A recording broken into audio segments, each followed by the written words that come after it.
Welcome back. Mornings on SuperTalk Mississippi. Dave Hughes in, and joining me now, author, photographer, artist, probably bakes a mean pan of brownies, too, because she's multi-talented in all directions. Melody Golding. I only say that, Melody, because I love brownies. So, I got to go for the good stuff right up front. Welcome to the show. Thank you so much for taking some time to talk to us today. And let's talk for just a minute. Are there any talents you don't have? You are so multi-talented and so good at all of it. Is there anything you stink at, just to make us all feel a little better about what we've accomplished? Well, that's very kind of you to say. I can't play football. Okay, there we go. We'll take that. Me either, but still, somehow it's oddly comforting. Now, we've got you here and to talk about your project, which has gotten national attention, about Hurricane Katrina on the 20th anniversary. But before we do that, you've got, I believe, 4 books published, right? Yes. What do you consider yourself primarily, a photographer or a writer? I would probably consider myself a photographer and an artist first, and then the writing came along so I could explain my work. That makes sense because you do a phenomenal job. I've seen some of your work, and you were just so very, very good at it. But you also do things, how do I put this, that seem to matter, if that makes sense. All art matters to me, but yours carries a very definite weight and a very definite message to me, I think. Your Katrina project, Katrina, Mississippi Women Remember, great example of that. As a great job on that. Congratulations on that. Tell us a little bit about that project and how it came about. Well, in the beginning, when we knew that Hurricane Katrina was going to come ashore, we knew that she was going to be a big one. Obviously, I don't think everyone knew how big. I think people thought the hurricane was going to come ashore and they would evacuate and come back home the next day. And that was not the case at all. And, of course, Red Cross shelters opened up all over the state and all these small towns. And we started helping at the Red Cross shelter, bringing blankets and pillows and all kinds of things. And my sister-in-law had evacuated from Ocean Springs to our home. And after the storm, because I had been a volunteer at the Red Cross in a small way in Vicksburg, and I had told her that I would take her back home after the storm, I went to the Red Cross. I said, I'm going to the coast. What can I take? If I'm going, I want to take. And so I took all the seats out of my car. I packed it full of water, MREs, baby items, first aid items, Fix-A-Flat, an extra can of gas because I knew I couldn't get any down there. My sister-in-law, and at the last minute, I threw in my cameras. And these are film cameras. It's medium format film cameras. This is not digital. And I went to the coast, and when I got there, I could not believe what I saw. Everything was gone. It looked like a nuclear bomb had gone off. And at that point, all of that had happened in New Orleans, and most of the national focus was on New Orleans and not Mississippi. So I continued to go to the coast for a year. I went from August 2005 until August 2006, documenting the devastation and the recovery and the resilience of the people in Mississippi. And the University Press of Mississippi published my book, Katrina, Mississippi Women Remembers, and all of the royalties go back to the coast to help people who were impacted from the storm on the coast. And now it's at the 2 museums commemorating the 20th anniversary, and it's a huge honor to have my work at the 2 museums. Well, and it's a well-earned, well-deserved honor for your work to be there. Let me ask you, you talk about when you went down there and it just kind of stunned you. I think it stunned everybody in the state, the amount of devastation that Katrina brought in. But aside from the sheer amount of devastation, is there anything that sticks out in your memory as something that just kind of caught you off guard? I don't think anything prepares anyone for a hurricane and the aftermath like this did. But the courage and the indomitable strength and the spirit and the courage of the people of Mississippi stood out to me immediately. They were helping one another. They came together. If you needed something, they helped, and vice versa. And it's a human story. It's a testament to the universal themes of struggle, hope, and recovery. And the people in Mississippi found themselves in a national spotlight, even though it was overshadowed because of what was happening in New Orleans. But I think because of the way Mississippi responded, it has acted as a beacon unfortunately, for catastrophic events that happen. So the indomitable strength and spirit and the courage of the people of Mississippi shone through to me time and time again. And one of the outcomes, and speak on this because you've been keeping up with this, for 20 years now, because you were so intimately involved when the landfall actually happened. I also feel like we have developed an even stronger sense of empathy for other places that go through a catastrophic event because we've been there. We get it.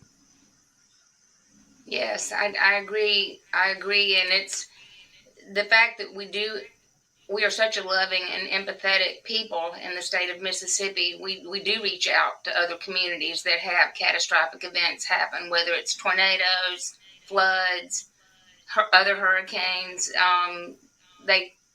Mississippi sets the bar high on how to recover from something like this.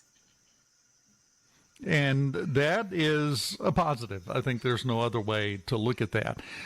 You mentioned that your event, your display, whatever you want to call it, is at the two museums, the two Mississippi museums. How long is that there for?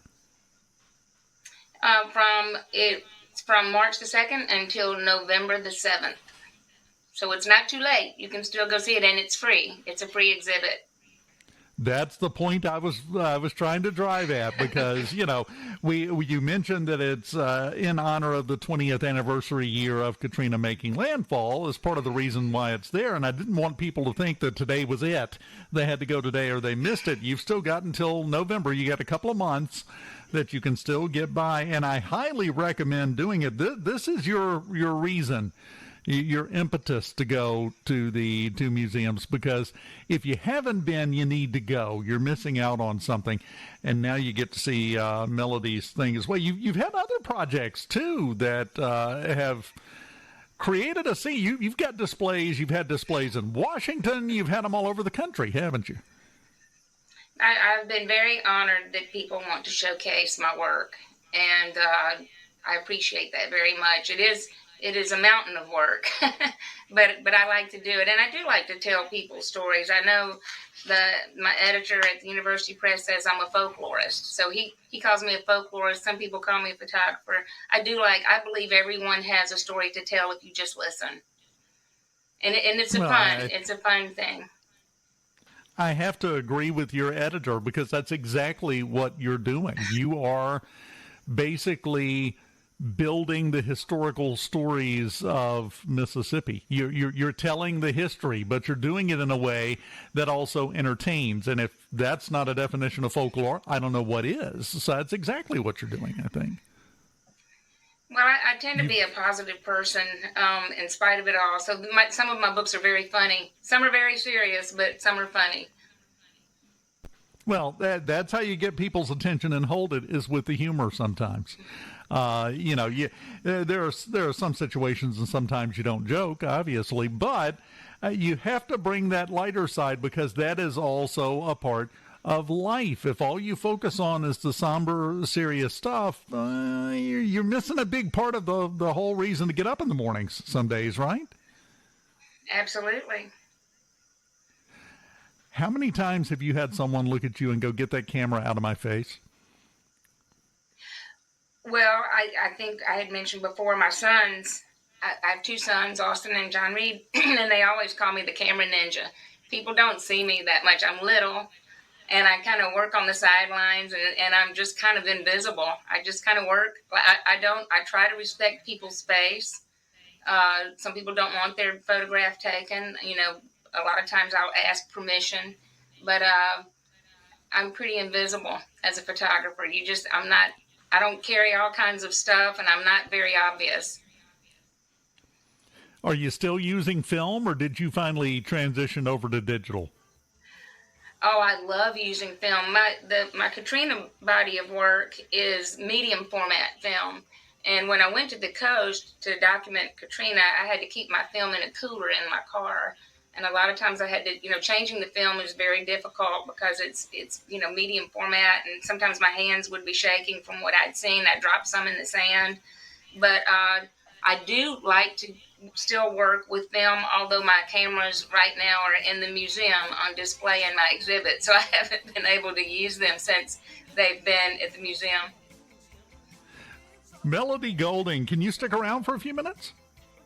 Sure. Through the break? Fantastic. We'll continue talking with her and asking her questions she was not prepared to have to answer here on Mornings on SuperTalk Mississippi. Keep it here. Welcome back, SuperTalk Mississippi Mornings on a messy Friday morning in some part of the state. Dave Hughes here. We have Melody Golding with us, and we got you in here because it is the anniversary week of Katrina, and you did that incredible project. I believe you got a letter commending you on it from President Bush, didn't you? I did. He has one of my photographs that was hanging in the White House of two of the service members at work on the coast during Katrina aftermath. That is fantastic. Now, when you started that project, when you're down there dropping film in the sand and going through all of this while you're delivering supplies, did you ever foresee even the possibility that you would wind up where you're at? Oh no, that was never my intention whatsoever. My thought was, I know I can do this. I know that if I'm going to the coast to deliver water, food, MREs, first aid supplies, baby things, that I can also photograph. And that my intention was just to document what happened. Because when I went, it was desolate. It was desolate. And you could see the helicopters going over. And I was just on the road alone most of the time. Well, and the work that you did on that project, all of your other projects, I want to bring out something that I think a lot of people don't think about sometimes. When you look at the work of a talented photographer like yourself, even a writer, which you also are. You do everything. You're probably the hopscotch world championship holders. I don't know. You just seem to have nothing but an endless list of talents. But what I think people don't really think about with top of mind awareness is when you're a photographer, when you're an artist, you have one mission. You have one thing that you're trying to accomplish. You're telling stories. Kind of goes back to what we were talking about in the last segment. You're a storyteller, right? Oh, absolutely. And with the photography, these days photography has just become an essential part of historical preservation. I mean, it preserves our history. So everyone with their cell phones and putting things on the internet, one day and 100 or 200 years from now, all of that's going to be historical preservation. But I believe that a photograph has a longer lasting impact on the thoughts of the observer. What you see visually just doesn't leave you. And I believe it's stronger sometimes than words. Well, it makes a better impact. And especially it depends from person to person, because the other thing you have to remember is some people are visual learners. That's the only way they're really going to get it is to see it. And there's nothing wrong with that, but that's just a fact. And you and your work lean into that strongly. Oh, absolutely. And, photography captures events in a unique manner in which words just simply cannot. Reading about an event, it's different than seeing it in a picture or witnessing it firsthand. And photography allows historical events to seem more real and rather than just merely stories. So when they're together, it's exponential. They come together to tell a complete story. Well, they work together. There's a lot of synergy between the words and the photos, I would think. I got to ask you, did you go borrow a camera? Do you have some kind of project going on right now? They've got your cameras over at the two museums, but are you working on anything at the moment? Well, I just finished my 4th book. I'll be at the Mississippi Book Festival in September. Hometown Mississippi. It's a chronicle of 30 towns in Mississippi, and it's visual, and it's has quotes from people all across Mississippi on why, positive quotes on why they live in Mississippi.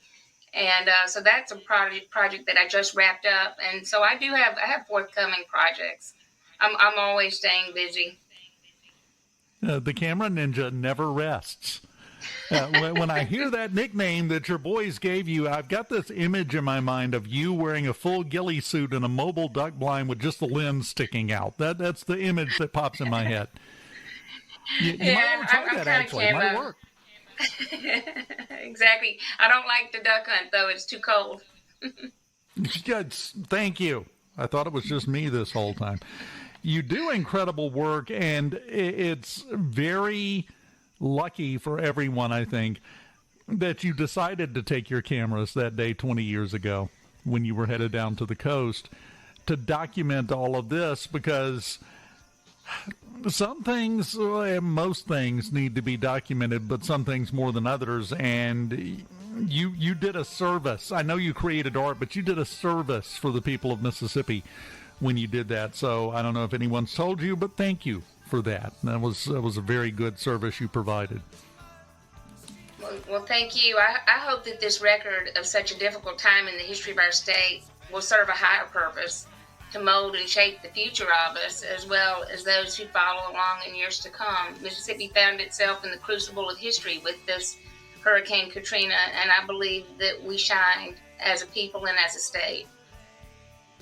Coming up next, we've got Fox News, SuperTalk Mississippi News. Melody, keep up the incredible work, and we appreciate you stopping by to talk to us today.